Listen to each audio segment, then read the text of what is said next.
नमस्कार दोस्तों, स्वागत है आपका फाइन नॉलेज में। मैं आपसे एक बहुत सिंपल सा सवाल पूछना चाहता हूं। आप हर महीने कितना कमाते हो? 30,000, 50,000 या 1 लाख रुपए? अब दूसरा सवाल, महीने के एंड में आपके पास कितना पैसा बचता है? अगर आप भी उन लोगों में से हो जो सैलरी आते ही रेंट भर देते हैं, ईएमआई भर देते हैं, बिल्स क्लियर कर देते हैं, शॉपिंग कर लेते हैं और महीने के एंड में अकाउंट देखकर कहते हैं, यार इस महीने भी सेविंग नहीं हो पाई, तो आज की वीडियो आपके लिए है। क्योंकि आज मैं आपको एक ऐसा फाइनेंशियल रूल बताने वाला हूं जिसे दुनिया के कई सक्सेसफुल इन्वेस्टर्स और वेल्दी लोग फॉलो करते हैं। और इस रूल का नाम है ऑलवेज पे योरसेल्फ फर्स्ट।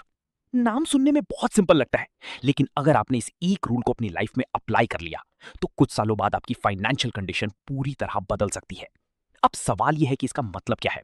हम सब सैलरी मिलते ही सबसे पहले दूसरों को पे करते हैं।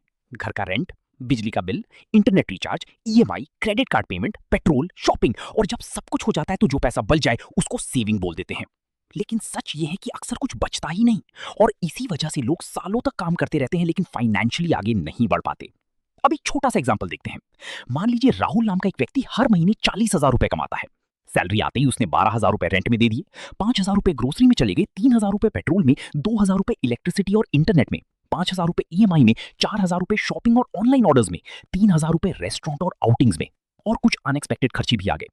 महीने के एंड में अकाउंट में बचे सिर्फ 500 या 1,000 रुपए। अब बताइए, क्या राहुल कम कमाता है? नहीं। प्रॉब्लम इनकम की नहीं है, प्रॉब्लम सिस्टम की है। क्योंकि राहुल हर महीने सबको पे करता है लेकिन खुद को नहीं। और इसी गलती को सुधारने के लिए बना है ये रूल, ऑलवेज पे योरसेल्फ फर्स्ट। अब समझते हैं कि ये रूल एक्चुअली काम कैसे करता है। आम आदमी का फॉर्मूला होता है income minus expenses equals savings, यानी पहले सारे खर्चे और जो बच जाए वही सेविंग। लेकिन सक्सेसफुल लोग इस फॉर्मूला को उल्टा कर देते हैं। उनका फॉर्मूला होता है income minus savings equals expenses, यानी सैलरी मिलते ही सबसे पहले सेविंग या इन्वेस्टमेंट और उसके बाद बाकी खर्चे। मान लीजिए आपकी सैलरी 50,000 रुपए है। आप डिसाइड करते हो कि हर महीने इनकम का 20% इन्वेस्ट करोगे। कैलकुलेशन देखिए, 50,000 का 20% होता है 10,000 रुपए। सैलरी अकाउंट में आई और उसी दिन 10,000 रुपए एसआईपी या इन्वेस्टमेंट अकाउंट में ट्रांसफर कर दिए। अब आपके पास बचे 40,000 रुपए। अब पूरा महीना इसी अमाउंट में मैनेज करना है। शुरू में लग सकता है कि 10,000 इन्वेस्ट करने से बजट टाइट हो जाएगा, लेकिन ह्यूमन नेचर बहुत इंटरेस्टिंग है। इंसान अपने पास अवेलेबल पैसे के हिसाब से खुद को एडजस्ट कर लेता है। जब सैलरी 50,000 थी तब भी खर्च हो जाती थी। अगर 40,000 अवेलेबल हैं तो धीरे धीरे खर्चे भी उसके हिसाब से एडजस्ट हो जाते हैं। अब देखते हैं कि कंपाउंडिंग का मैजिक कैसे काम करता है। मान लीजिए आप हर महीने 10,000 रुपए इन्वेस्ट करते हो और एवरेज रिटर्न 12% एनुअल मिलता है। एक साल में इन्वेस्टमेंट होगा 1,20,000 रुपए। 10 साल में आपने इन्वेस्ट किए होंगे 12 लाख रुपए, लेकिन कंपाउंडिंग की वजह से वैल्यू लगभग 30 लाख रुपए के आसपास पहुंच सकती है। अब अगर वही इन्वेस्टमेंट 20 साल तक कंटिन्यू रखा जाए तो टोटल इन्वेस्टेड अमाउंट होगा 24 लाख रुपए, लेकिन फाइनल वैल्यू लगभग 1 करोड़ रुपए के करीब पहुंच सकती है।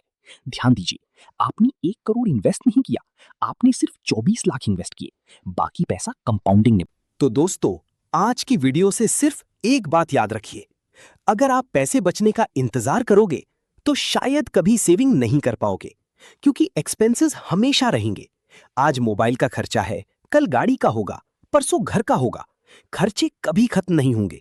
लेकिन अगर आप सैलरी मिलते ही सबसे पहले खुद को पे करना शुरू कर देते हो तो धीरे धीरे आपकी फाइनेंशियल फाउंडेशन मजबूत होने लगती है। इसीलिए आज से अपना फॉर्मूला बदल दीजिए। Income minus expenses equal savings नहीं, बल्कि income minus savings equals expenses. चाहे 500 रुपए से शुरू करो, चाहे 1,000 रुपए से, चाहे 5,000 रुपए से। अमाउंट छोटा या बड़ा नहीं होता, हैबिट बड़ी होती है। और याद रखिए, फाइनेंशियल फ्रीडम एक दिन में नहीं मिलती, वो छोटे छोटे डिसीजन से बनती है जो आप रोज लेते हो। और उन्हीं डिसीजंस में से एक है ऑलवेज पे योरसेल्फ फर्स्ट। अगर आज की वीडियो से आपको कुछ नया सीखने को मिला हो तो वीडियो को लाइक जरूर करिएगा। चैनल पर नए हो तो फाइन नॉलेज को सब्सक्राइब करिएगा और कमेंट में जरूर बताइए कि आप अपनी इनकम का कितना परसेंट सेव या इन्वेस्ट करते हैं। मिलते हैं अगली वीडियो में एक और यूजफुल फाइनेंशियल नॉलेज के साथ। तब तक के लिए धन्यवाद और अपने पैसे को अपने लिए काम पर लगाइए। Money rocket.